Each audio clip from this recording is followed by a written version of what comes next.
Hello दोस्तों, स्वागत है आपका मेरे यूट्यूब चैनल में। तो दोस्तों, जो आज की क्लास है हम उसमें पढ़ेंगे चैप्टर नंबर 6, क्लास 7th का हिस्ट्री का चैप्टर नंबर 6 पढ़ेंगे, जो कि है हमारा नगर व्यापारी और शिल्पीजन। तो क्लास 5 तक आपने शासक और जो उन्होंने इमारतें बनाई थी वो सब हम पढ़ चुके थे। क्लास 5 में हमने चैप्टर नंबर 5 में हमने पढ़ा था मुगल साम्राज्य के बारे में। चैप्टर नंबर 4 में, चैप्टर नंबर 3 में हमने दिल्ली सल्तनत के बारे में पढ़ा था। तो क्लास 7th की हम हिस्ट्री में अब तक हम ये पढ़ चुके हैं मुगल साम्राज्य तक। और चैप्टर नंबर 2 में हमने पढ़ा था कि 7वीं शताब्दी से 12वीं शताब्दी तक जितने भी चोल वंश हुए, परमार और आपके गुर्जर प्रतिहार, राष्ट्रकूट और पाल वंश, इनका कहाँ कहाँ शासन था, ये सब के बारे में पढ़ा। ठीक है, और कैसे ये प्रशासन चलाते थे अपना। ठीक है, तो ये सब हम अपनी क्लास में यहाँ तक पढ़ चुके हैं। ठीक, अभी हमारा चैप्टर नंबर 6 है, जो कि है नगर व्यापारी और शिल्पीजन। तो अभी हम पढ़ेंगे कि जो ये मध्यकाल है, जो कि हम बात कर रहे हैं 7वीं शताब्दी से लेके आपकी 17वीं शताब्दी तक, एक तरह से ये कह सकते हैं 18वीं शताब्दी तक कह सकते हैं। तो इन काल में 700 से लेके 1750 के बीच में, हम एक तरह से ये कहें मध्यकाल जो है 700 से लेके 1750 ईस्वी के बीच में, ये जो मध्यकाल है, ये जो मध्य युग है, इसमें जो नगर थे वो किस टाइप के नगर थे, इसमें व्यापार था, व्यापारी थे वो किस टाइप के व्यापारी थे, कैसे व्यापार होता था, और शिल्पीजन शिल्पकार थे वो किस तरह से अपना जीविका निर्वहन करते थे। तो इस सब के बारे में हम इस चैप्टर में पढ़ेंगे। ठीक है, लास्ट चैप्टर में हमने पढ़ा था कि क्या क्या इमारतें बनाई थी, जैसे कुतुब मीनार के बारे में पढ़ा था। ठीक है, बहुत सारे हमने, जैसे कि जो लाल किला है, ताजमहल है, ये सब हमने लास्ट क्लास में हमने देखा था। अभी हम देखने जा रहे हैं कि जो ये हमारे जो 700 से लेकर 1750 ईस्वी तक का जो ये काल है, इसमें जो नगर बनाए हैं वो किस तरह के नगर हैं, किस तरह के व्यापारी हैं, यहाँ पे कौन कौन से नए व्यापारी किस काम के लिए दूसरे देशों से इस देश में आए या यहाँ से बाहर गए। ठीक है, और किस तरह से एक तरह से व्यापार का आदान प्रदान हुआ। तो अब स्टार्ट करते हैं। देखिए दोस्तों, एक मध्य युगीन नगर की यात्रा पर आया कोई यात्री उस नगर के बारे में कैसी आकांक्षाएं रखता होगा। तो अब से पूछ रहा है ये किताब में, ये पहली लाइन में, कि एक मध्य युग है, मध्य युग चल रहा है आपका 700 से लेकर 1750 ईस्वी का। इस मध्य युग में अगर कोई यात्री आता है किसी नगर में, तो उस नगर के बारे में कैसे सोच रखता होगा, क्या आकांक्षाएं रखता होगा, उसको क्या उम्मीद होंगी उन नगरों से। यह इस बात पर निर्भर करता है कि वो जो नगर है वो किस प्रकार का है। क्या वह एक मंदिर नगर है, या फिर एक प्रशासनिक केंद्र है, या एक वाणिज्यिक शहर है, या एक पत्तन नगर है, अथवा किसी अन्य प्रकार का शहर था। तो ये इस बात पर निर्भर करता है कि वो जा किस नगर में रहा है। सपोज करिए कि वो जा रहा है एक मंदिर नगर में, जैसे मथुरा की बात करते हैं, तो मथुरा क्या एक मंदिर नगर है, वहां पे मंदिर थे बहुत सारे। ठीक है, शिल्प कार्य भी होता था, वहां पे मूर्तियां भी बनती थी। एक प्रशासनिक केंद्र की बात करें, मतलब एक राजधानी की बात कर रहे हैं, जैसे आप एक दिल्ली की बात कर रहे हैं, दिल्ली एक राजधानी हुआ करती थी। ठीक है, फतेहपुर सीकरी कभी कभी एक राजधानी हुआ करती थी। तो अगर आप इस तरह के शहर की बात कर रहे हैं कि जो राजधानी का केंद्र है, जो आपका प्रशासनिक केंद्र की तरह कार्य कर रहा है, तो वहां पे कुछ उम्मीदें आपकी अलग होंगी किसी यात्री की। और एक वाणिज्यिक शहर मतलब जहां पे बहुत सारा व्यापार हो रहा है, आप ऐसे शहर की यात्रा कर रहे हैं जहां पे व्यापार हो रहा है, तो वहां पे आप अलग उम्मीद लेकर यात्रा करेंगे। एक पत्तन नगर की बात होती है, मतलब एक ऐसा शहर जहां पे बंदरगाह है, जहां पे नाव आके रुकती हैं। तो उस शहर से अगर आप यात्रा करेंगे तो वहां पे आपकी उम्मीदें अलग होंगी, क्योंकि वहां पे नावों से यात्री आएंगे दूर दूर देशों से, वहां पे बड़े बड़े गोदाम होंगे, और जो सामान है उसकी क्या होगी, एक जगह पे स्टोर किया जाएगा और दूसरी जगह पे पहुंचाया जाएगा। तो अलग अलग शहर से अलग अलग तरह की उम्मीदें होती हैं। आज भी आप एक अलग शहर, मान लो कीजिए मुंबई शहर की यात्रा करते हैं, तो मुंबई में क्या आप उम्मीद रखते हैं, वहां पे बड़ी बड़ी बिल्डिंग होंगी, बड़ी बड़ी कंपनियां होंगी। ठीक है, आप किसी एक इंडस्ट्रियल एरिया की यात्रा करते हैं, तो वहां पे क्या होंगी, बड़ी बड़ी फैक्ट्रियां होंगी। तो ये डिपेंड करता है कि आप किस जगह की यात्रा कर रहे हैं। तो वही यहाँ पे कहना चाह रहा है। वस्तुतः कई नगर तो एक साथ अनेक प्रकार के थे, वे प्रशासनिक नगर भी थे और मंदिर नगर होने के साथ साथ वाणिज्यिक कार्यकलापों और शिल्प उत्पादन के केंद्र थे। यानी ये कहना चाह रहा है कि कई नगर तो ऐसे थे जिनमें ऐसा नहीं है कि एक ही तरह का काम होता था, वहां पे एक से ज्यादा काम होते थे। मतलब वो प्रशासनिक नगर होने के साथ साथ मंदिर नगर भी थे, और साथ साथ में वो वाणिज्यिक कार्यकलापों और शिल्प उत्पादन के केंद्र भी हुआ करते थे। अब देखिए बच्चों, ये नक्शा आप देख रहे हैं, ये भारत का नक्शा है पुराना। यहाँ पे ये देखिए आप, ये क्या है, यहाँ पे काबुल है। ठीक है, ये काबुल है। ठीक, यहाँ पे ये देखिए पुष्कर, ये अजमेर, ये वृंदावन मथुरा वाला, गंगा यमुना नदी बह रही है। ये मुर्शिदाबाद हो गया, ठीक है, पश्चिम बंगाल में। ये कलकत्ता शहर आप देख रहे हैं। ठीक है, यहाँ पे अहमदाबाद गुजरात वाला हो गया। ये सोमनाथ मंदिर वाला हो गया। ठीक है, एरिया गुजरात में जो है। ये सूरत आप जानते हैं, आज भी बहुत इंपॉर्टेंट शहर है।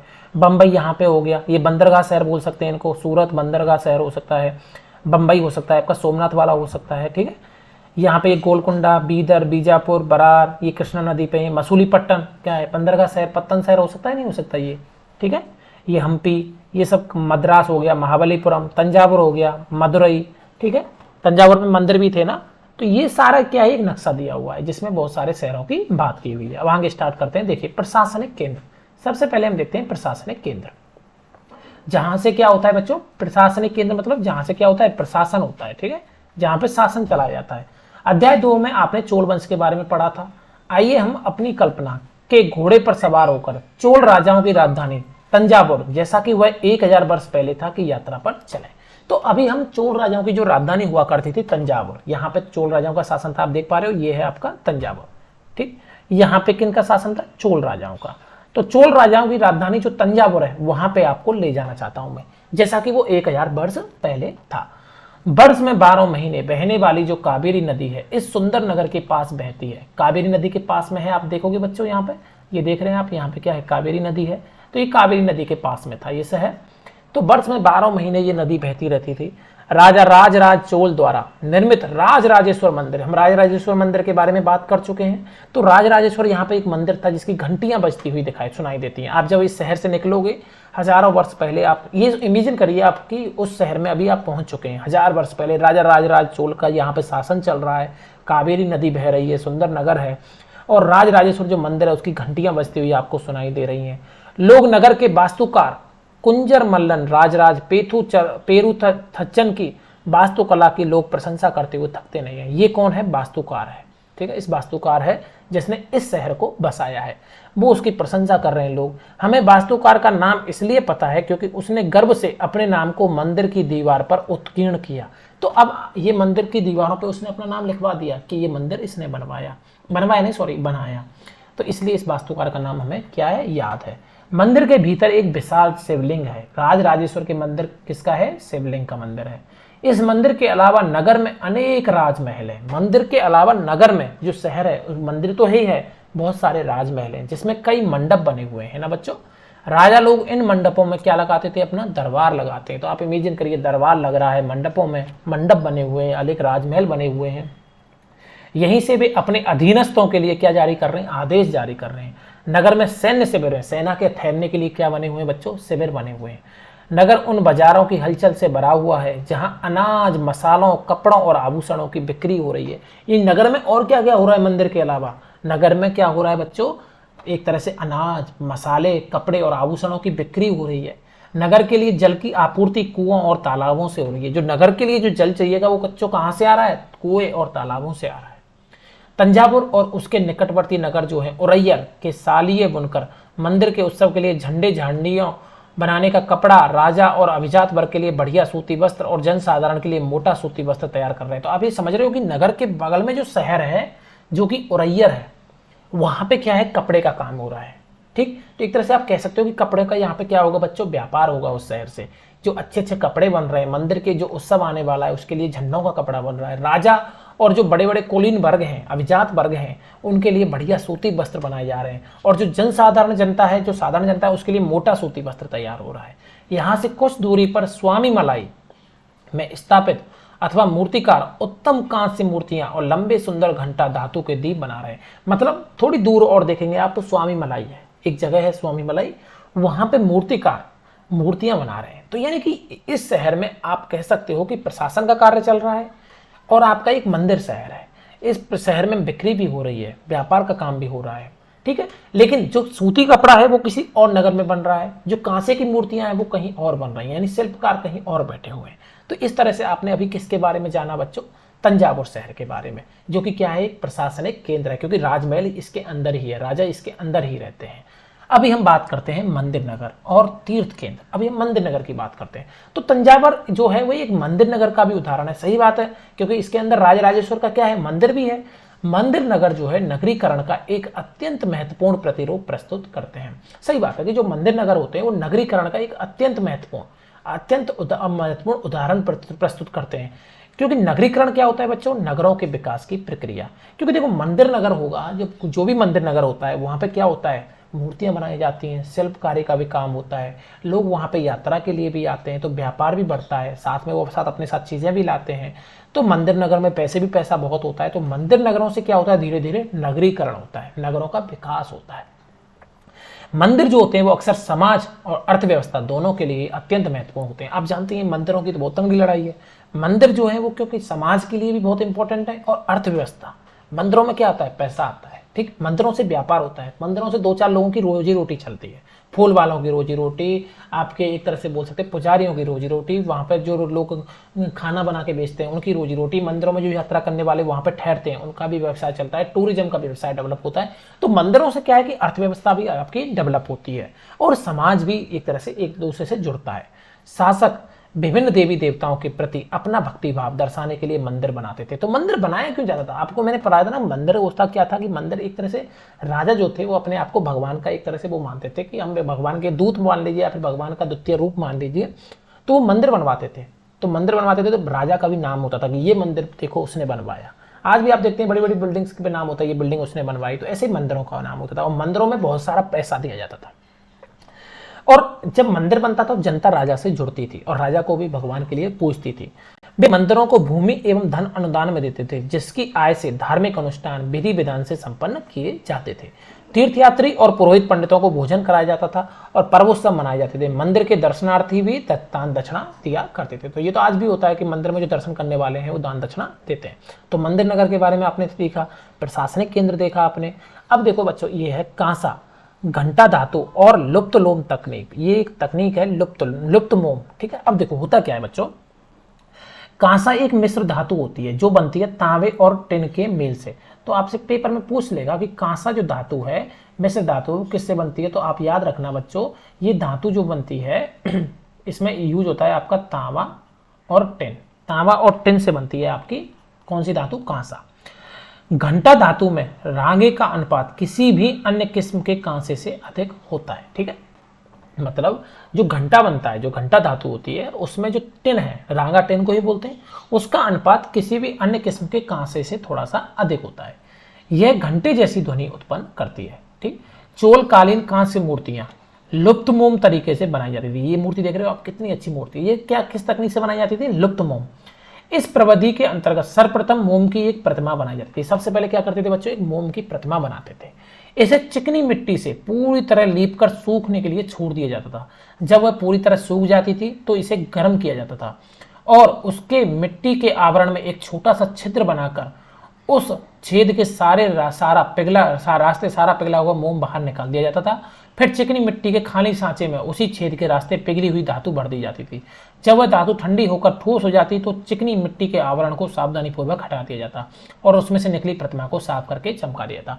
तो आपको समझ में आया। देखो होता क्या था कि जैसे पहले ये मूर्ति जैसे बनानी है, हमें सपोज करो ये मूर्ति आपको बनानी, ठीक है, ये वाली जो मूर्ति देख रहे हो, तो ये मूर्ति अगर आपको कांसे की बनानी है, सबसे पहले क्या करो, एक मोम की मूर्ति बनाओ। सेम ऐसी मोम की मूर्ति बनाओगे।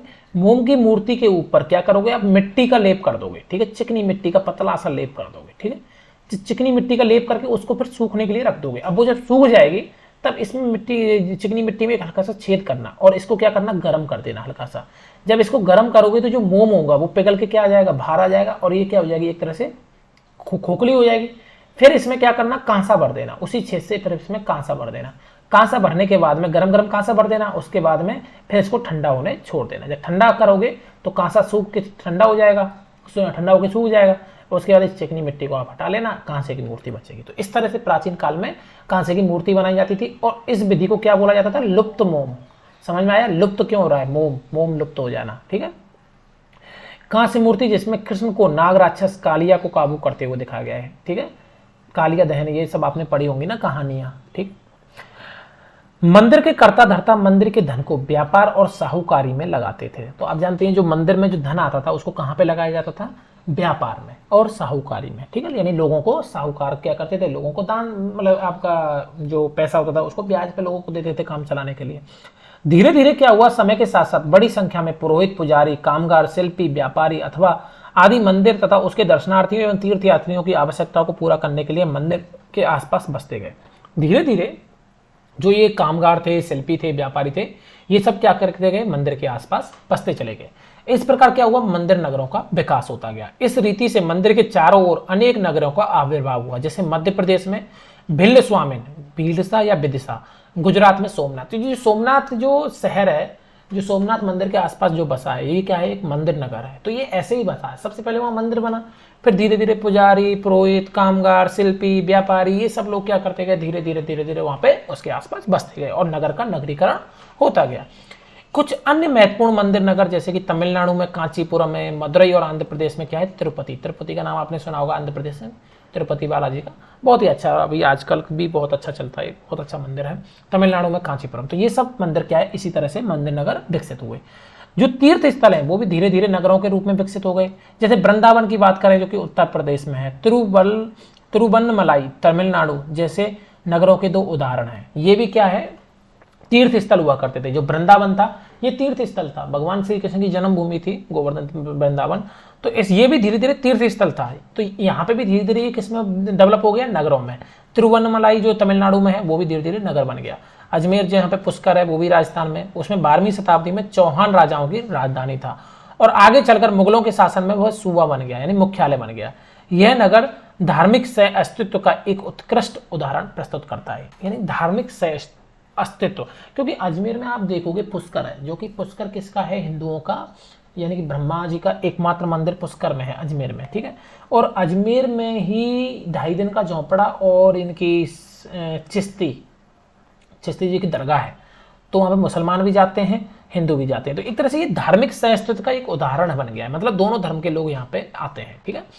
सुप्रसिद्ध सूफी संत ख्वाजा मुइनुद्दीन चिश्ती यहाँ 12वीं शताब्दी में बस गए थे और उनके दर्शनार्थी एवं श्रद्धालु सभी पंथों के हुआ करते थे। अजमेर के पास ही पुष्कर सरोवर है जहाँ प्राचीन काल से ही तीर्थयात्री आते रहे हैं। तो इस तरह से हम अजमेर को किस तरह का बोल सकते हैं, धार्मिक सहअस्तित्व का केंद्र है, ठीक। तो मंदिर नगर अब आपने देख लिए। अब देखते हैं छोटे छोटे नगर, छोटे नगरों का संजाल।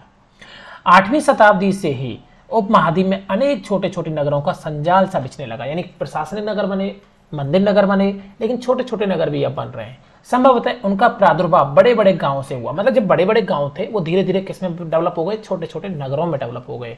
उनमें आमतौर पर एक मंडपिका, बाद में जिसे मंडी कहा जाने लगा, होती थी। यानी शुरुआत में वहां पे क्या, एक मंडी हुआ करती थी जहां पे आसपास के गांव वाले लोग अपनी उपज बेचने के लिए लाते थे। उसमें ऐसी गलियां थी जहां दुकान और बाजार थे, जिन्हें हट और बाद में हाट कहा जाने लगा। आप भी बोलते हैं ना आजकल हाट लगती है, कहीं बुधवार की हाट, कहीं मंगल की हाट, कहीं शनिवार की हाट लगती है। तो हाट उनको शुरुआत से ये पुराना नाम है बच्चों, हाट, ठीक है। जिनको शुरुआत में हट कहा था, बाद में हाट कहा जाने लगा।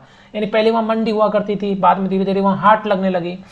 इसके अलावा भिन्न भिन्न प्रकार के कारीगर और शिल्पियां जैसे कुम्हार, तेली, शक्कर बनाने वालों, ताड़ी बनाने वाले, सुनार, लोहार, पत्थर तोड़ने वाले आदि के अलग अलग बाजार भी होते थे। कुछ व्यापारी तो नगर में स्थायी रूप से बसकर अपना कारोबार करते थे, जबकि कुछ लोग क्या करते थे, व्यापारी नगर नगर घूमकर क्रय विक्रय किया करते थे।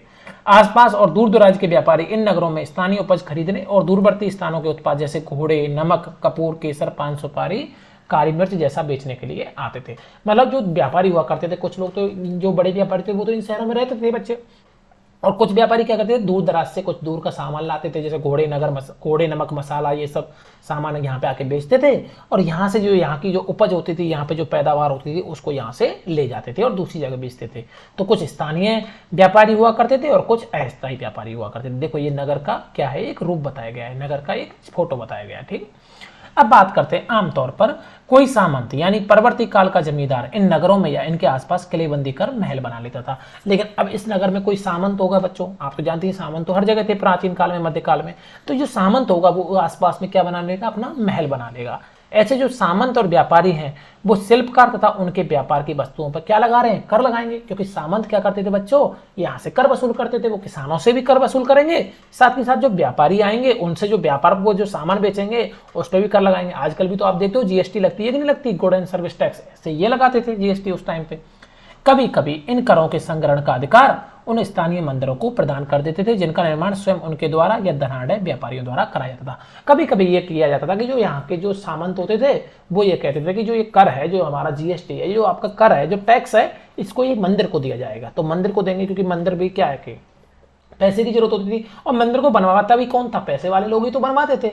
तो मंदिर के संचालन के लिए भी पैसा देना पड़ता था, महीना महीना या साल साल में। तो वो क्या करते थे कि ऐसा करते थे कि भाई ऐसा करो, ये जो व्यापारियों से मिलने वाला कर है उसको ये मंदिर को दे दो। उससे क्या है कि उनकी भी टेंशन खत्म हो जाती थी।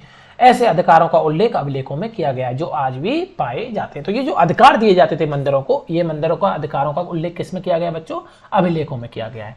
अब बात करते हैं हम बाजारों पे कर। तो बाजारों पे कर तो आपको मैं अभी बताया ना कि कर कैसे लगता था।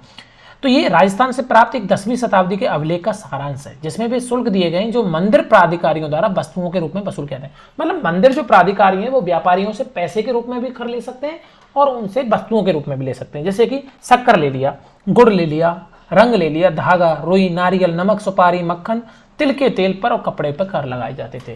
तो ये इन सब चीजों पे क्या है, वस्तुओं पे कर लगाया गया है। तो ये क्या करते थे, उन बेचने वालों से कह देते थे कि भाई या तो तुम पैसे दो या फिर ये वस्तुएं हमें दे दो कुछ कुछ करके, जो हमारे मंदिर में काम आ जाएंगी लोगों के।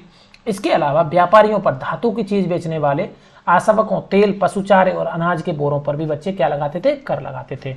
इनमें से कुछ कर तो वस्तु के रूप में और कुछ नगद के रूप में वसूले जाते थे।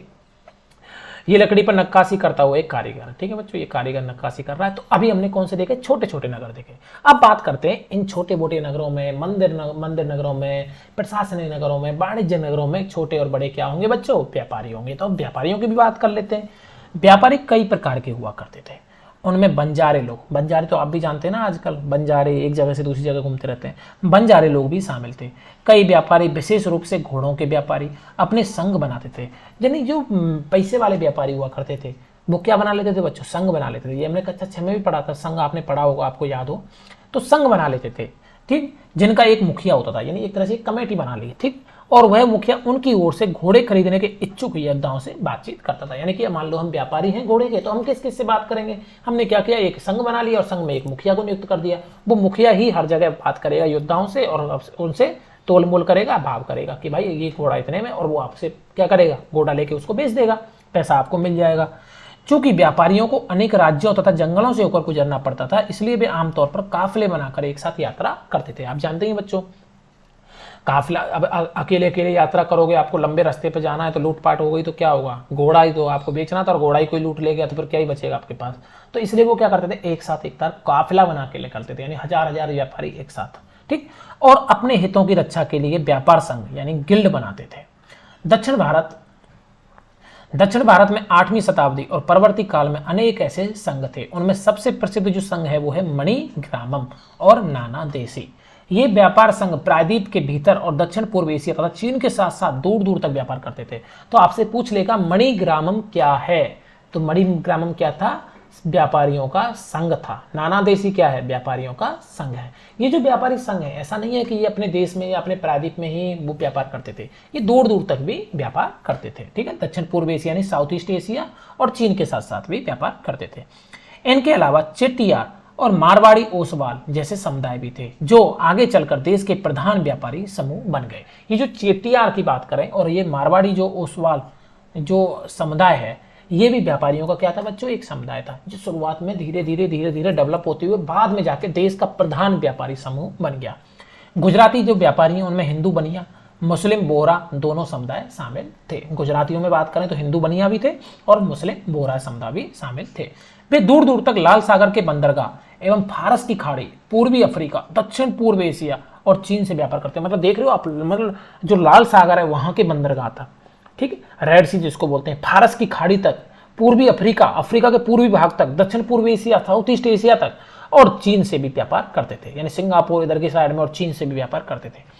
वे इन पत्तनों में कपड़े मसाले बेचते थे और बदले में क्या करते थे, अफ्रीका से क्या लेके आते थे, सोना, हाथी दांत, और दक्षिण पूर्व एशिया, साउथ ईस्ट एशिया एवं चीन से क्या लाते थे, मसाले, टिन, मिट्टी के नीले बर्तन और चांदी लेके आते थे। तो ये क्या हुआ, एक तरह से व्यापार डेवलप हो रहा है, ये बड़े व्यापारियों में आ गए क्योंकि ये बहुत दूर दूर तक व्यापार कर रहे हैं। अब बात करते हैं, देखो पश्चिमी तट। पश्चिमी तट के नगरों में अरबी, फारसी, चीनी, यहूदी, सीरियाई, ईसाई बस गए थे। पश्चिमी तट के जो नगर हैं, यानी कि जैसे ये हमारा भारत देश है तो इसका जो पश्चिमी तट है ये हमारा पश्चिमी तट हो जाएगा। तो पश्चिमी तटों में अरबी हो गए, फारसी हो गए, चीनी हो गए, यहूदी और सीरियाई ईसाई बस गए थे। लाल सागर के बंदरगाहों में बेचने वाले भारतीय मसाले, कपड़े इतालवी व्यापारियों द्वारा खरीदे थे। मतलब भारत के जो मसाले थे, आप जानते हैं भारत के मसाले बहुत फेमस थे, इसलिए तो ये अंग्रेज आए थे यहाँ पे, पुर्तगाली आए थे, मसालों के व्यापार के लिए तो आए थे। तो ये मसाले वहां पे बेचे जाते थे। और कपड़े इतालवी व्यापारियों द्वारा खरीदे जाते थे। भारत का जो सूती वस्त्र उद्योग था वो भी बहुत ज़्यादा अच्छा डेवलप था, और वहां से वे उन्हें आगे यूरोपीय बाजारों में पहुंचाते थे। उनसे व्यापार में बहुत लाभ होता था। अब आप देखो कि हमने क्या किया, इतालवी व्यापारियों को कपड़े बेच दिए, लाल सागर के बंदरगांव में ये सब कपड़े बेच दिए, मसाले बेच दिए, और वहां से वो लोग कहाँ बेचते थे, यूरोप के बाजारों में। तो जब यूरोप के बाजारों में ये चीजें पहुंची, हमारे मसाले पहुंचे, हमारे कपड़े पहुंचे, तो यूरोप के जो व्यापारी थे उनको लगा कि यार ये कहाँ से रहे हैं। तब उनको पता चला ये तो भारत से आ रहे हैं। तो वो लोगों ने क्या सोचा कि अरे हम इन लोगों से क्यों खरीदें, इतालवी व्यापारियों से, हम सीधे भारत से खरीद के लाते हैं ना। इसीलिए बच्चों वो यात्रा करते हुए भारत आए, और इस तरह से फिर आप जानती हैं उन्होंने किस तरह से हमारे भारत का शोषण किया। उष्ण कटिबंधीय जलवायु में उगाए जाने वाले मसाले जैसे काली मिर्च, दालचीनी, जायफल, सौंठ यूरोपीय व्यंजनों के महत्वपूर्ण अंग बन गए। अब काली मिर्च का बच्चों, काली मिर्च तो हमारे यहाँ होती है क्योंकि ये उष्ण कटिबंध जलवायु में पाई जाती है, ये उधर हो ही नहीं सकती।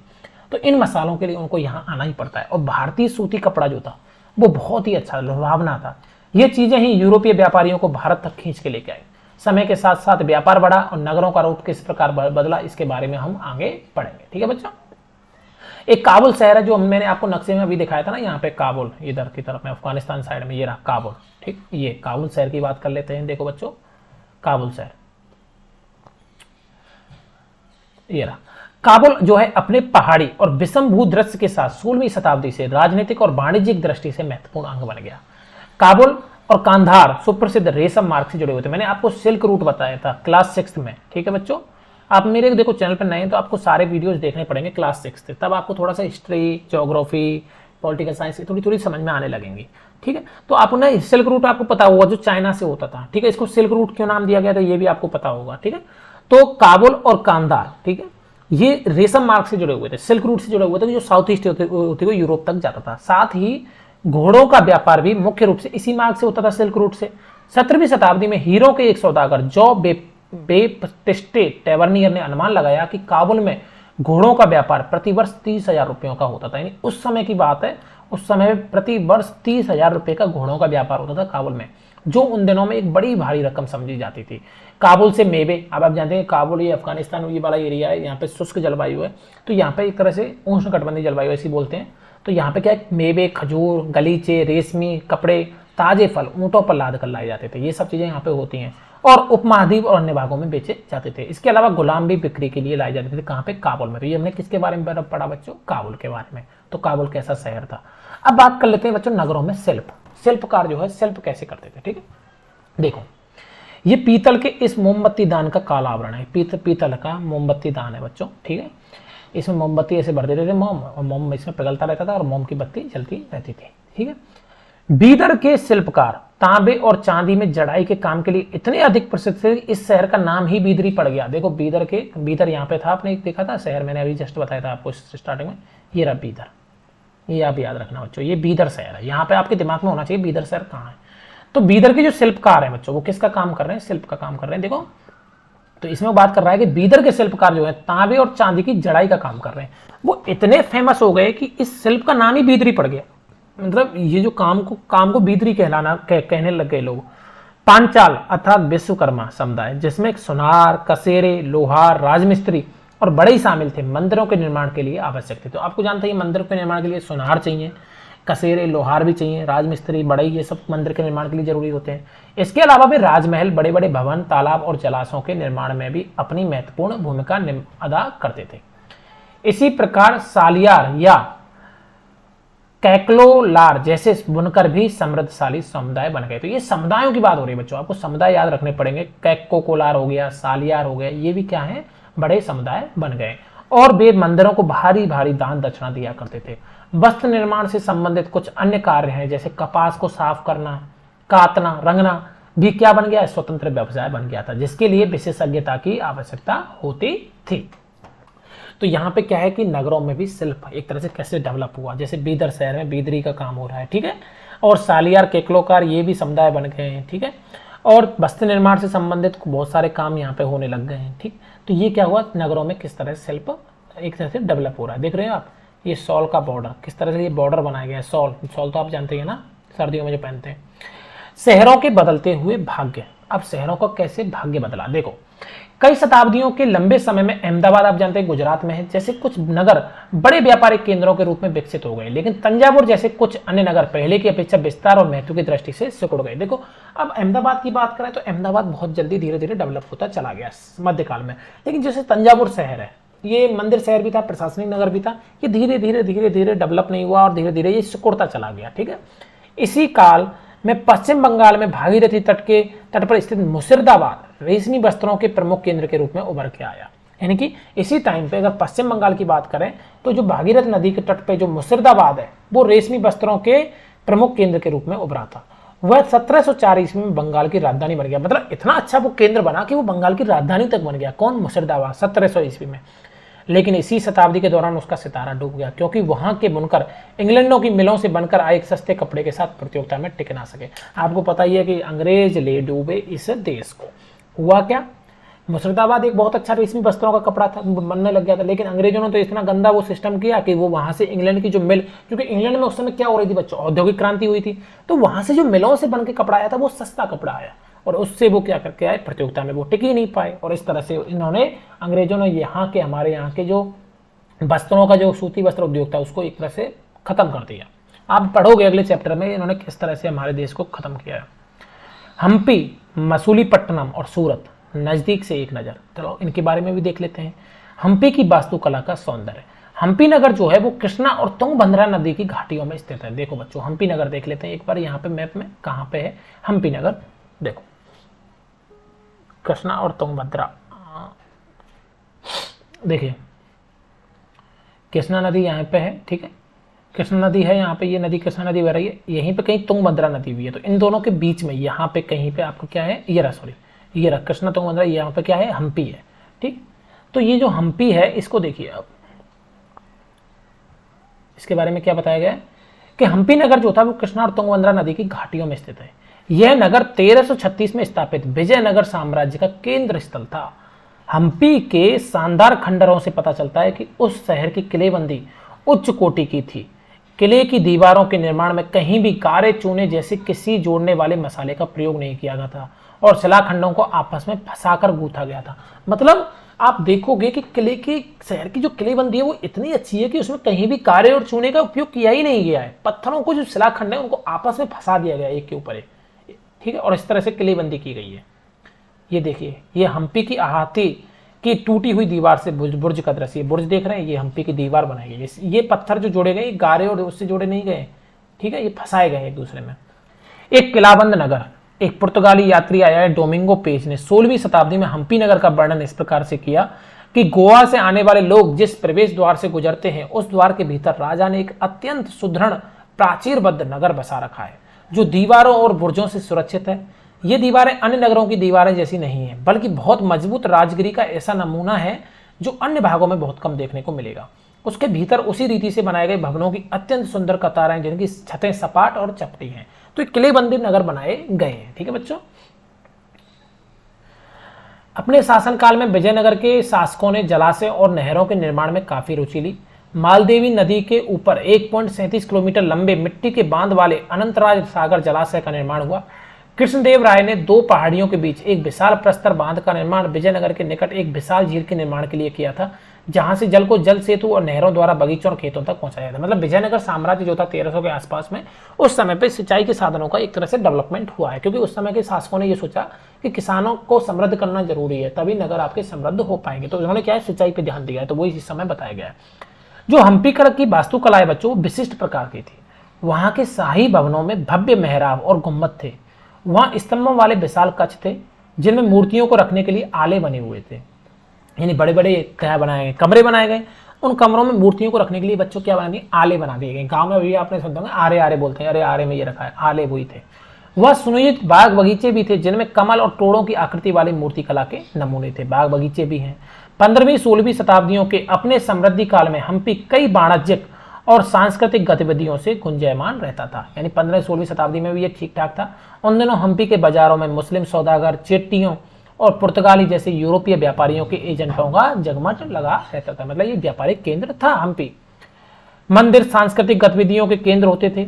देवदासियां, विरूपाक्ष, शिव मंदिर के अनेक स्तंभ वाले विशाल कक्षों में देव प्रतिमा राजा और प्रजाजनों के समक्ष नृत्य क्रिया करती थी। महानवमी पर, जो आज दक्षिण में नवरात्रि पर्व कहलाता है, उन दिनों हम्पी में एक अत्यंत महत्वपूर्ण पर्व माना जाता था। कौन सा पर्व बच्चों? नवरात्रि पर्व, महानवमी। पुरातत्वविदों ने उस महानवी मंच को खोज निकाला है जहां राजा अपने अतिथियों का क्या करता था? स्वागत और सत्कार करता था। देख रहे हो बच्चों, ये कितना अच्छा वो फोटो बनाया हुआ है, कितना अच्छा, आपकी फोटो नहीं सॉरी, पत्थर पे बना हुआ रथ दिखाया गया है। देख रहे हो, हम्पी के विट्ठल मंदिर का पत्थर पर बना रथ है, विट्ठल मंदिर है हम्पी में, उसका दृश्य है। और अधीनस्थ व्यक्तियों से नजराने उपहार लिया करता था। वहीं विराजमान होकर राजा नृत्य और संगीत और मल्ल युद्ध के कार्य भी देखा करता था। 1565 में दक्कनी सुल्तानों, गोलाकुंड, बीजापुर, अहमदनगर, बरार और बीदर के शासकों के हाथों विजयनगर की पराजय के बाद हम्पी का क्या हो गया बच्चों? विनाश हो गया। मतलब जब विजयनगर हारा तो ये हम्पी की जो है एक तरह से विनाश कर दिया। अब बात करते हैं बच्चों सूरत की। भारत में सूरत क्या है? पश्चिम का प्रवेश द्वार है, क्योंकि आप देखोगे हमारे भारत देश में यहाँ पे गुजरात और सूरत है, ठीक है, गुजरात। तो ये पश्चिम से जब प्रवेश करोगे तो गुजरात सूरत पड़ेगा प्रवेश द्वार, तो इसलिए भारत में जो सूरत है उसको क्या बोला गया? पश्चिम का प्रवेश द्वार। सूरत मुगल काल में कैम्बे, आज के खंबात और कुछ समय बाद के अहमदाबाद के साथ साथ गुजरात में पश्चिमी व्यापार का क्या बन गया? वाणिज्यिक केंद्र बन गया। ठीक है, गुजरात में वाणिज्यिक केंद्र बन के उभरा कौन? सूरत, अहमदाबाद के साथ साथ। सूरत ओरमुज की खाड़ी से होकर पश्चिमी एशिया के साथ व्यापार करने के लिए मुख्य द्वार था। सूरत को मक्का का प्रस्थान द्वार भी कहा जाता था। आपको अगर मक्का जाना है तो कहाँ होकर जाना पड़ेगा? सूरत में। यानी कि अगर आपको पूरब में जाना है तो सूरत में हो गया, और पश्चिम से आना है तो सूरत होकर आओगे, क्योंकि बहुत से हज यात्री जहाज से यहीं से क्या होते थे? रवाना होते थे, ठीक है, पानी के जहाज से। सूरत एक सर्वदेशीय नगर था जहां सभी जाति और धर्मों के लोग रहते थे। सर्वदेशीय मतलब सभी देशों के लोग यहाँ पे रहते थे।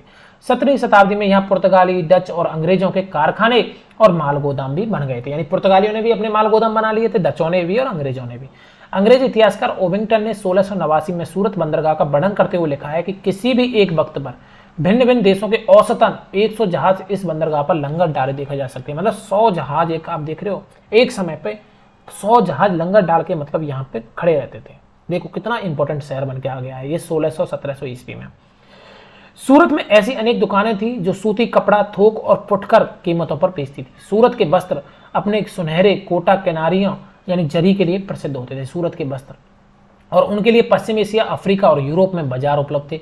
यानी यहाँ के जो वस्त्र होते थे इनको लोग ले जाते थे और पश्चिम एशिया में, अफ्रीका में और यूरोप में जाके बेचते थे। राज्य ने विश्व के सभी भागों से नगर में आने वाले लोगों की आवश्यकताओं को पूरा करने के लिए विश्राम गृह बना रखे थे। यहाँ पे बहुत सारे विश्राम गृह भी बने हुए थे। यहाँ भव्य भवन और असंख्य मनोरंजक स्थल थे। सूरत में काठियावाड़ी सेठों तथा महाजनों की बड़ी बड़ी साहूकारी कंपनियां थी।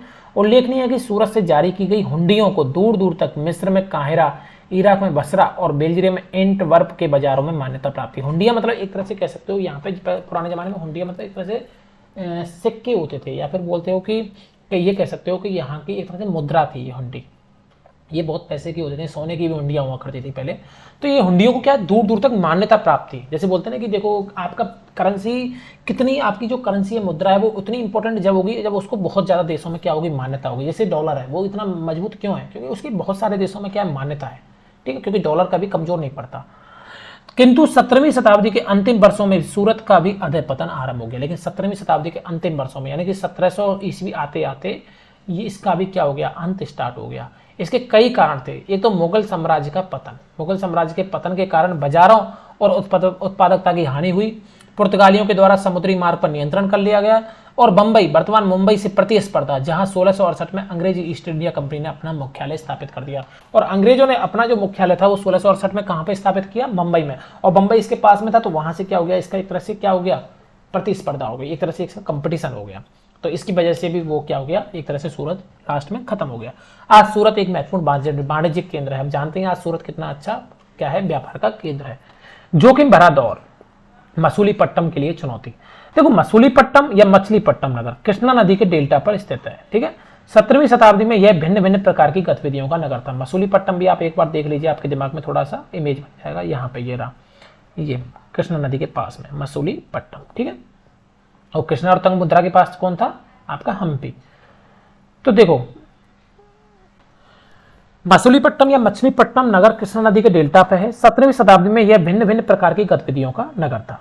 हॉलैंड और इंग्लैंड दोनों देशों की ईस्ट इंडिया कंपनियों ने मसूलीपट्टनम पर नियंत्रण प्राप्त करने का प्रयत्न किया, क्योंकि तब तक वह आंध्र तट का सबसे महत्वपूर्ण पट्टन बन गया था। मसूलीपट्टनम का किला हॉलैंड वासियों ने बनाया था। जो मसूलीपट्टनम का जो किला है बच्चों, वो हॉलैंड वासियों ने बनाया था। और यहाँ पे हॉलैंड और इंग्लैंड दोनों ही इस पे कब्जा करना चाहते थे, क्योंकि ये एक पत्तन बन गया था, एक तरह से बंदरगाह था यहाँ पे, और वो भी पूरब की साइड में। लेकिन पश्चिम की साइड में, जैसे ये वाला एरिया आप कहोगे भारत का ये पश्चिमी साइड में, यहाँ पे तो बंदरगाह थे, जैसे बंबई हो गया, सूरत हो गया, और पूरब पे भी बंदरगाह बहुत सारे बनाना चाहते थे दो देश। तो यहाँ पे मसूलीपट्टनम यहाँ था कृष्णा के पास में, तो यहाँ पे हॉलैंड वाले और इंग्लैंड वाले दोनों ही अपना क्या बनाना चाहते थे बच्चों, बंदरगाह बनाना चाहते थे। मछुआरों का एक करीब नगर। अंग्रेजी ईस्ट इंडिया कंपनी के एक गुमास्ते विलियम मैथवल ने 1620 में इस शब्दों में मसूलीपट्टनम का वर्णन किया था। यह गोलकुंडा का मुख्य पत्तन है, जहां परम पूज्य ईस्ट इंडिया कंपनी अपना एजेंट रखती है। यह एक छोटा नगर है, पर घना बसा हुआ, बिना किसी चार दीवारी के और खराब तरीके से बना हुआ। ना ही यह अच्छी जगह स्थित है। इसके सभी जल स्रोत खारे पानी के हैं। पहले ये एक गरीब मछुआरा नगर था। आगे चलकर यहाँ जहाज़ों के नंगा डालने की सुविधा हो गई, जिससे व्यापारी लोग अपने यहाँ रहने लगे। चूंकि हमारे हॉलैंड के निवासी यहाँ इस तट पर आते जाते रहते हैं, उनके लिए निवास की व्यवस्था करता है। तो देखो, मतलब 1620 में ही इस पर एक तरह से कब्जा करने की सोच ली थी उन लोगों ने, सोच रहे हो आप, क्योंकि उन्हें पता था कि आगे चल के ये बहुत अच्छा डेवलप होगा, क्योंकि ये बंदरगाह है। बंदरगाहों पर जितना अच्छा आपका कब्जा होगा, उससे ज़्यादा क्या होगा, आप एक तरह से व्यापार पर नियंत्रण कर सकते हो। तो आगे चल के मसूलीपट्टनम तो डेवलप हुआ ही था। तो अंग्रेजों और हॉलैंड वासियों ने मसूलीपट्टनम में अपनी बस्तियां बनाने का निर्णय क्यों लिया? क्योंकि उन्हें पता था कि जब यहाँ पे कंपटीशन होगा, तब बाद में यहाँ पे भी क्या होगा, कंपटीशन होगा, तो पहले ही क्यों ना यहाँ पे कब्जा कर लिया जाए। गोलकुंडा के जो कुतुबशाही शासक हैं, उन्होंने कपड़ों, मसालों और अन्य चीजों की बिक्री पर शाही एकाधिकार लागू किया, जिससे कि वहां का व्यापार पूरी तरह ईस्ट इंडिया कंपनी के हाथों में ना चला जाए। तो जो गोलकुंडा की जो शाही शासक थे, उन्होंने देखा कि यार ऐसा ना हो, ऐसा कर लेते हैं हम, बिक्री जो भी मसाले, कपड़े और इनकी बिक्री है उस पर अपना अधिकार कर लेते हैं। ऐसा ना हो कि धीरे धीरे ये भी पूरा ईस्ट इंडिया कंपनी अपना कब्जा कर ले। विभिन्न व्यापारी जो समूह थे, गोलकुंडा के कुलीनबर्ग, फारसी सौदागर, तेलुगु कोमट्टी चेटियार और यूरोपीय व्यापारियों ने नगर को घनी आबादी वाला और समृद्धशाली बना दिया। धीरे धीरे ये क्या बन गया, घनी आबादी डेवलप हो गई, यहाँ पे लोग रहने लग गए और ये समृद्धशाली भी बन गया। जब मुगलों ने गोलकुंडा तक अपनी शक्ति बढ़ा ली, तो उनके प्रतिनिधि सूबेदार मीर जुमला ने, जो कि स्वयं एक सौदागर था, हॉलैंड वासियों और अंग्रेजों को आपस में भिड़ाना शुरू कर दिया। और 1686-87 में मुगल बादशाह औरंगजेब ने गोलकुंडा को किसमें मिला लिया, मुगल साम्राज्य में मिला लिया। गोलकुंडा को अपने कब्जे में कर लिया औरंगजेब ने। अब यूरोपीय कंपनियों के सामने अन्य विकल्प ढूंढने की समस्या खड़ी हुई। कंपनी की नई नीति के अंतर्गत केवल इतना ही पर्याप्त नहीं था कि पत्तन भीतरी प्रदेश के उत्पादन केंद्रों के साथ संबंध बनाए रखे, बल्कि इस बात की भी आवश्यकता महसूस की गई कि कंपनी के लिए नए केंद्र एक साथ राजनीतिक, प्रशासनिक और वाणिज्यिक भूमिकाएं भी अदा करें। अब कंपनी को ये लगा कि ऐसा नहीं है कि आपको जो नए जो एरिया जहाँ पे आपको अपने केंद्र बनाने हैं, पत्तन बनाने हैं, वो ऐसा नहीं हो जहाँ पे व्यापार ही कर सकें। नहीं, व्यापार के अलावा अब आपको राजनीति भी देखनी है और प्रशासन भी बढ़ाना है। तो उन्होंने इसलिए नए नए पत्तनों की तलाश चालू की। जब कंपनी के व्यापारी बंबई, कलकत्ता और मद्रास चले गए, तब मसूलीपट्टनम अपने व्यापार और समृद्धि दोनों ही खोज बैठा। तो धीरे धीरे जब कंपनी वाले थे वो कहाँ चले गए, बंबई में जाके उन्होंने अपनी कोठी बनाई, कलकत्ता चले गए, मद्रास चले गए। तब जो मसूलीपट्टनम था वो धीरे धीरे क्या हो गया, अपनी समृद्धि और व्यापार वहां से खत्म हो गया। और 18वीं शताब्दी के दौरान उसका अधः पतन हो गया, यानी खत्म ही हो गया। और वह एक छोटे से जीर्ण शीर्ण नगर से अधिक कुछ नहीं है, यानी वहां खत्म हो गया। नए नगर और व्यापारी, देखो 16वीं और 17वीं शताब्दी में यूरोप के जो देश हैं वो व्यापारी उद्देश्यों से मसाला और कपड़ों की तलाश में लगे हुए थे। मैं तो आपको बता ही चुका हूँ कि 16वीं और 17वीं शताब्दी से जो यूरोप के जितने भी देश से, आप हॉलैंड की बात करो, पोलैंड की बात करो, पुर्तगाल की बात करो, या फिर इंग्लैंड की बात करो, फ्रांसों की बात करो, किसी की भी बात करो, जो यूरोपीय जितने भी शहर थे वो किसकी तलाश में थे, कपड़ों की और मसालों की। वो यूरोप और पश्चिमी एशिया दोनों जगह लोकप्रिय हो गए। अंग्रेज, हॉलैंड वासियों और फ्रांसीसियों ने पूर्व में अपनी वाणिज्यिक गतिविधियों का विस्तार करने के लिए अपनी अपनी ईस्ट इंडिया कंपनी बनाई। ठीक है, प्रारंभ में तो मुल्ला अब्दुल गफूर और बीर जी बोरा जैसे कुछ बड़े भारतीय व्यापारियों ने, जिनके पास बड़ी संख्या में जहाज थे, उनका मुकाबला किया। यानी इन कंपनियों को टक्कर दी बहुत लोगों ने, जैसे मुल्ला अब्दुल गफूर हो गए या बीर जी बोरा हो गए, जिनके पास में खुद के अपने अपने बड़े बड़े जहाज थे, इन कंपनियों को टक्कर दी। लेकिन जो यूरोपीय कंपनी थी, उन्होंने समुद्री व्यापार पर अपना नियंत्रण स्थापित करने के लिए अपनी नौ शक्ति का प्रयोग किया। लेकिन क्या हुआ कि इसी जो व्यापारी थे, इनको क्या भारत सरकार ने, या भारत के, आपके भारत तो बोलोगे नहीं उस समय, जो भी मुगल साम्राज्य था, मुगल साम्राज्य की एक बहुत बड़ी कमजोरी ये थी बच्चों, उसके पास नौसेना अच्छी नहीं थी। आप ये बोल सकते हो कि मुगलों का पतन होने का एक कारण ये भी था। अंग्रेजों ने कब्जा इसीलिए कर पाया कि अंग्रेजों की नौसेना बहुत अच्छी थी। देखो, अंग्रेजों ने अपनी नौसैनिक शक्ति का इतना ज्यादा उन्होंने वो किया, प्रभाव बढ़ाया कि उन्होंने पुर्तगालियों को भी हरा दिया, फ्रांसीसियों को भी भगा दिया। केवल किसकी दम पे, नौशक्ति की दम पे। ये नौसेना जो होना है ना, नेवी, ये नेवी एक बहुत इंपॉर्टेंट चीज है, क्योंकि जब नेवी अच्छी होगी तो समुद्र के जरिए उस टाइम में व्यापार होता था। तो जब नेवी आपकी अच्छी होगी ना, तो समुद्र पे आपका नियंत्रण होगा। और जो हमारे ये मुगल थे, इनके उन्होंने नौसेना पे ध्यान ही नहीं दिया, क्योंकि इनको तो मतलब ही नहीं था कि बाहर से क्या लेना देना, इनको तो अपना देश के अंदर का जो शासन था उसी को समेट के रखना था, वही इनके लिए डिफिकल्ट था। तो इन्होंने तो बाहर जाने की सोची ही नहीं। तो जो औरंगजेब था इसने भी एक कमजोरी रही कि औरंगजेब ने भी इतना ज़्यादा नौसेना को डेवलप नहीं किया, नहीं तो औरंगजेब को नौसेना को डेवलप करना चाहिए था। तो अगर औरंगजेब अपनी नौसेना को डेवलप करता ना तो अंग्रेज इससे डर के रहते और अंग्रेज आँख नहीं उठा पाते। और जानते हैं औरंगजेब के बाद में तो मुगल शासन का एक तरह से क्या ही बताएं, ऐसे ऐसे शासक हुए कि ख़त्म, ठीक। नहीं तो औरंगजेब या मुगल शासक है, इन्होंने क्या है कि हमें ये नहीं कह रहा कि इन्होंने क्या शासन किया, कैसा शासन किया, क्या किया, बट इन्होंने क्या किया कि देश को एक सूत्र में बांधा, मतलब पूरे देश को एक इकाई बना दिया था। और बाद में यही काम किसने किया? अंग्रेजों ने किया। जब अंग्रेजों ने पूरे देश पे कब्जा किया, पूरे प्रायद्वीप पे कब्जा कर लिया, पूरे भारतीय प्रायद्वीप पे, तो भारत को एक सूत्र में बांध के रखा इन्होंने, अंग्रेजों ने। तो ये एक इनका अच्छा मान लीजिए, जो भी मान लीजिए, इन्होंने ये काम किया था। और भारतीय व्यापारी को अपने एजेंट के रूप में कार्य करने के लिए क्या कर दिया? मजबूर कर दिया। अंततः अंग्रेज उपमहाद्वीप में सर्वाधिक सफल वाणिज्यिक एवं राजनीतिक शक्ति के रूप में उभर कर आई गई। जब इनकी नौसेना अच्छी थी तो भाई साहब ऑब्वियस ही बात है, ये वाणिज्यिक और राजनीतिक शक्ति के रूप में उभर कर आगे गए थे। वस्त्रों जैसी वस्तुओं की मांग में तेजी आ जाने से अधिकाधिक लोगों ने कताई, बुनाई, धुलाई, रंगाई का धंधा अपना लिया, ठीक। इससे इन शिल्पों का बहुत विस्तार हुआ, यानी कताई का काम, बुनाई का काम और ये सब डेवलप हुआ।